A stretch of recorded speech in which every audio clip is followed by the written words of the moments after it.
大家好，欢迎来到幽灵的交易哲学。仓位控制是交易策略中非常重要的一环，而合理的仓位控制不仅可以控制风险，还可以在获利的情况下让你最大化收益。在进行交易的过程中，你需要关注每笔交易的单独概率事件和加码原则，并在特定情况下采用新的独立概率事件以最大化收益。每笔单独概率事件，在交易中，每笔交易都有一个单独的概率事件，该事件的概率决定了你在每笔交易中赢得或输掉的概率。在进行交易之前，你需要对每笔交易的单独概率事件进行评估，并确定进场和出场的条件，例如停损和停利等。加码原则，加码是指在已经持有部位的情况下增加新的仓位。在交易中，加码是一个非常有用的工具，可以让你在行情走向有利的情况下最大化收益。在进行加码之前，你需要确定加码的原则，例如加码的比例、加码的时间和加码的风险控制等。新的独立概率事件，在特定情况下，你可能需要采用新的独立概率事件，以最大化收益。例如，如果单笔挂单的停损已经没有风险，由停损转为停利，并且停利的金额大于加码原则的可损失金额，则可以采用新的独立概率事件及新的单笔进场。在采用新的独立概率事件时，你需要重新评估每笔交易的单独概率事件，并确定进场和出场的条件。同时，你还需要考虑风险控制的问题，确保在任何情况下都不会让风险超过你的承受能力。总之，仓位控制是交易中非常重要的一环。在进行交易之前，你需要对每笔交易的单独概率事件进行评估，并确定进场和出场的条件。在交易市场中，品种思维库是一种常见的交易策略。该策略通过将交易资金分散交易于多个品种，从而实现风险分散和降低风险的目的。然而，在实际操作中，如何合理的进行品种控制，尤其是如何控制了风险，成为了交易者需要思考和掌握的重要技能。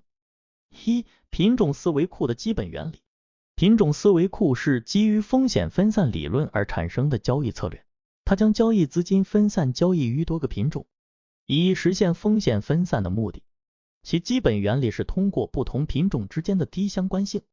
实现交易组合风险的降低。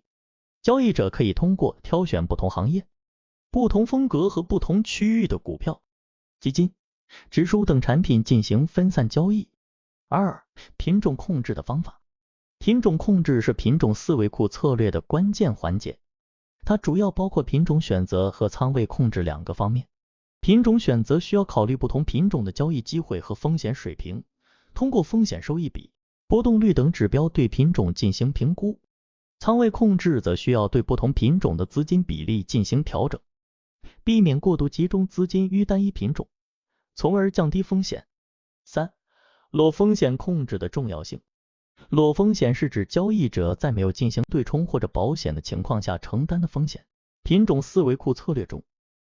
交易者需要注意控制裸风险的程度。在进行品种控制时，应当对不同品种的风险进行分析，将裸风险控制在合理范围内。一般而言，交易者在进行品种控制时，裸风险的比例不应超过交易资金的 10%， 这样可以减少损失的风险，并帮助投资者预期最坏情况。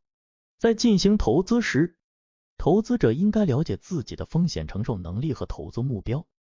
并根据自己的情况制定合理的风险控制方案。品种思维库是一种有效的风险分散策略，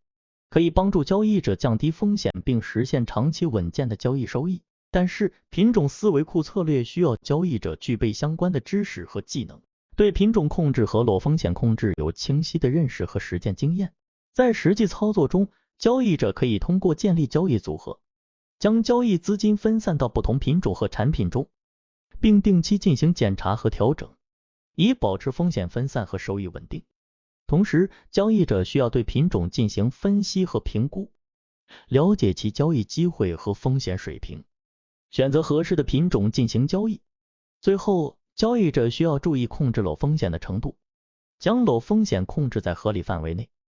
这可以通过设置止损、对冲或者保险等方式进行控制。总之，品种思维库策略是一种有效的交易策略，但需要交易者具备相关的知识和技能，并进行风险控制和管理。好了，本期幽灵的交易哲学就到这里了。如果您对本期感兴趣，不妨在下面留言，聊聊您的想法。我们下期再见，